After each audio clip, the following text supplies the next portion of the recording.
they're trying their darndest to keep the enthusiasm or the silent majority from being unsilent, as Brendan Strock from Walk Away would say. And there was a brilliant new campaign ad released today that it goes over this. It's a woman. She's sitting on a couch and she is holding those signs in front of her, and she pulls the signs away from each other one by one, set to music. It says, "I'm a mother of 4. Joe Biden worries me. He's weak," pulls the sign. She's not saying anything. "Biden embraced the policies of the far left. Biden will raise taxes. Give amnesty to 11 million illegal immigrants. Biden's trade deals emptied our factories. I'm afraid to say this out loud. I won't risk my children's future with Biden." The silent majority represented in an ad. Really, really amazing. These ads that are going out, especially Hispanic ads, I heard a bunch of them on Twitter yesterday that are being played in different regions of America. Pretty amazing stuff going on. And yesterday UncoverDC released a column called 7 Major October Surprises Awaiting Democrats. And it's by Larry Schweikert. And it says, in the past, the term October surprise has always involved the Democrats turning up some last-minute dirt on a Republican. Perhaps the best known of these was the revelation of a driving while under the influence charge against Republican presidential candidate George W. Bush on Friday, November 3rd, 2000, a mere 3 days before the razor-thin 2000 election. A lot of people think that was basically what cost the votes among evangelical Christians, but the October surprise of this 2016 campaign was close. The video from Access Hollywood, that was October 7th. Trump made those comments that have become very famous. And that surprise came out too early to affect the election, other than, as pollster Richard Barris speculates, costing Trump's 2 states, New Hampshire and Minnesota. There was a V-shaped dip, apparently, in those 2 states for a week in early voting in Minnesota, and was enough to prevent Trump from winning that state. Larry wrote a book in 2017, How Trump Won, The Inside Story of a Revolution, and speculated that the October surprise was really intended for release in the last week, but because the campaign of Hillary Clinton was spooked by a series of internal polls, one of which was actually released by the Trump campaign, and it showed her slipping dangerously in even safe states like Oregon and Rhode Island. She released that October surprise early to try and make up for lost momentum. And it's super important here to take a quick break to talk about the Spygate scandal and how that plays in here. You know, it's funny because the left and the Mueller crowd and all of them made a big deal about Paul Manafort sharing internal polling with Konstantin Kilimnik. I always say his name wrong. It's almost like a joke. Kilimnik. They shared internal polling, or supposedly Paul Manafort shared internal polling with him. And people forget that he was actually a State Department asset. They make him out to be some shady Russian in the Mueller report, but he actually worked as an asset for the State Department. Where was Hillary's former home? The State Department. I speculate, that they were actually filtering President Trump's internal polling over to the Clinton camp using Konstantin as a vessel. I've always thought that. I have done work showing it. It's been something that I focused on throughout the Mueller report coming out and elsewhere. So just an aside on the polling there.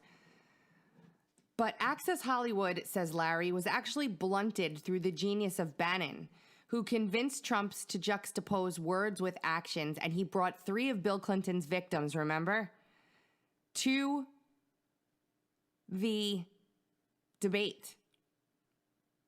And also a woman whose assailant Hillary Clinton as a lawyer had freed, and they all sat there and shook everything up. I remember that.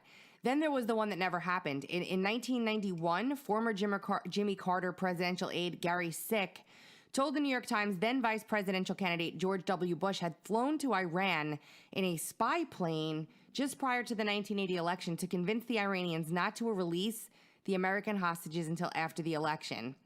A Democrat House actually investigated that and concluded there was no credible evidence to support it. Remember that. That was a time, says Larry, when a Democrat House could be counted on to at least offer a fair and honest appraisal of facts. So what about 2020? There's a whole bunch of failed chances at October surprises, but during the election or during the presidential term. They have thrown everything but the kitchen sink, and even the kitchen sink, at President Trump. They've used all of their October surprises. Here's some. Trump gained financially from his hotels by being president. These have gone nowhere. They've been knocked down left and right. There is an article that came out, though, that the prosecutor in New York is seeking, in Manhattan, seeking to get President Donald Trump's tax returns. He told the judge he was justified in demanding them, citing public reports of extensive and protracted criminal conduct at the Trump Organization. Let me tell you something right now, okay? As a former New Yorker, I could tell you something right now. I know this for a fact. The man's company was not run in any criminal manner whatsoever. There was not crime going on at the Trump Organization. I'm telling you that right now. They're not going to find any. This is a fishing expedition. In a court filing just filed on Monday, attorneys for Vance said Trump's arguments that the subpoena was too broad for his taxes stemmed from the false premise that the probe was limited to hush money payments. They're trying. It's just a useless experiment, is what it is. It really is a useless experiment. There is no criminality going on at the Trump Organization. Trust me. I had a family member that used to work for a firm that did the audits for his golf clubs. Trust me when I tell you. Okay? So Larry continues. The next one he talks about Trump paying off Stormy Daniels. This actually resulted in the Trump curse. We talk about this a lot as a joke, but it's true. Anyone that seems to have come after President Trump has like some horribly bad karma that floods their way afterwards. Michael Avenatti went to jail after being charged with everything from domestic violence to extortion to fraud and embezzlement. And Michael Cohen, who was the next one, also that resulted in Cohen's arrest and conviction for campaign finance charges, which didn't exist. He made him, we talked about this, tax evasion, and later a conviction for perjury. None of that evidence touched Trump, but Cohen has been in and out of prison since May of 2019. E. Jean Carroll, remember her? She claimed that Trump had assaulted her in a dressing room 26 years ago. Then she backtracked after she made a fool out of herself on national television, completely discredited, vanished as quickly as she surfaced. Then there was Omarosa, supposedly with a tell-all on Trump that would, quote, finish him. Crickets there, unless she's saving it. Omarosa does not have a tell-all on Trump. Then there was the Russia hoax. Daily Leaks promised that Orange Man gone, and CNN came close to posting a countdown clock. Then in March of 2019, Mueller submitted his long-awaited report to conclude that there was no collusion. Before the air could even go out of the balloon on that one, the Democrats, thanks to Mr. Vindman, remember him, launched an impeachment effort based on the Trump call with Ukraine. This was despite even having less substance than the vapid Mueller report, says Larry. It was viewed as the Democrats' only shot at an impeachment before the 2020 election. So they fired their last bullet, an impeachment of Trump, which promptly and overwhelmingly was squashed in the Senate. Overwhelmingly, because even with Mitt Romney, the motion was 15 votes short of what was needed to remove President Trump. The Democrats, Larry points out, don't even refer to it and almost never put the words "the impeached" before President Trump when they talk about him publicly. They used all of the October surprises up in January through September of the previous 3 years. But Trump has some, and Larry lists them. Here are 7 of the big true bombshells, not merely internet site clickbait booms that could land before the election, all of them, to the detriment of the Democrats. This article is just fantastic. 1, the Maxwell Epstein documents. Larry says already parts of the documents related to Jeffrey Epstein have revealed testimony that Bill Clinton was unsupervised with at least one underage girl at Epstein Island. Clinton denies it, but he's all over the flight logs like spilled coffee. The odds are that a great deal will come from this. They have Alan Dershowitz is listed in there, former Democrat New Mexico Governor Bill Richardson.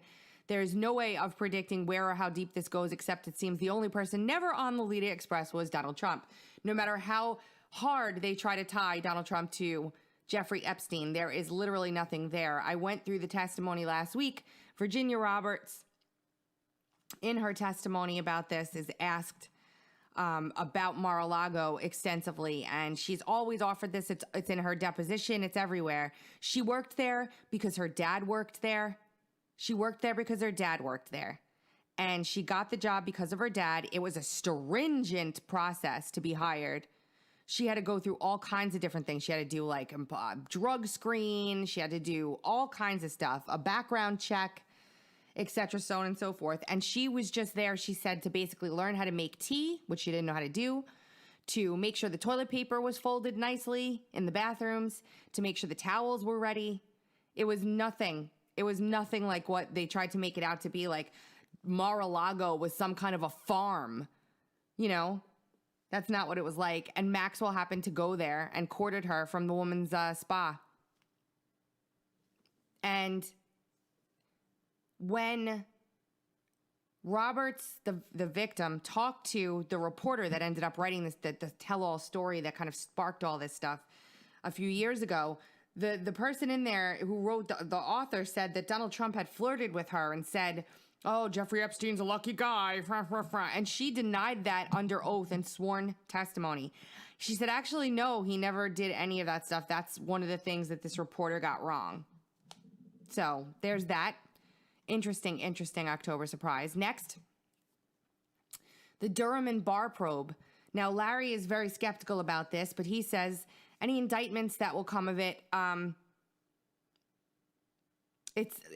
lately, William Barr has inched towards not saying there would be movement and before the election. So even if big names are not indicted at first, this threatens to turn the entire My Russia investigation on its head and finally bring some degree of justice to D.C.